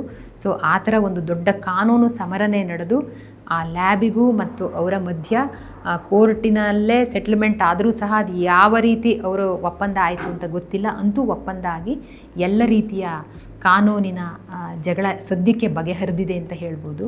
ಸೊ ಈ ರೀತಿಯಾಗಿ ಕ್ಯಾನ್ಸರ್ ಬಂದು ಕೇವಲ 31 ವರ್ಷಕ್ಕೆ ತೀರ್ಕೊಂಡಿರುವಂತಹ ಹೆನ್ರಿಯೆಟಾ ಲಾರ್ಕ್ ತನ್ನ ಜೀವಕೋಶದ ಮೂಲಕ ಇವತ್ತಿಗೂ ಸಹ ನಮ್ಮ ಮಧ್ಯ ಜೀವಂತವಾಗಿದ್ದಾರೆ ಅಂತಲೇ ಹೇಳ್ಬೋದು. ಸೊ ಇಂಥ ಸಾಕಷ್ಟು ಕುತೂಹಲಕರ ಅಂಶಗಳು ಕ್ಯಾನ್ಸರ್ ಅನ್ನುವ ಒಂದು ಆಘಾತಕಾರಿ ಅಥವಾ ನಮ್ಮೆಲ್ಲರನ್ನು ಭಯಗೊಳಿಸುವ ಕಾಯಿಲೆಯ ಮಧ್ಯೆ ಈ ಥರದ ಕುತೂಹಲಕಾರಿ ಸಂಶೋಧನೆಗಳೂ ಸಹ ನಮ್ಮ ಮಧ್ಯ ನಡೀತಾ ಇರ್ತವೆ.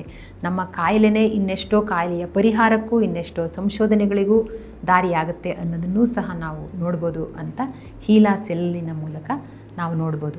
ತುಂಬ ಇಂಟ್ರೆಸ್ಟಿಂಗ್ ಅಂತ ಅನಿಸ್ತಾ ಇಲ್ವ ನಿಮಗೂ?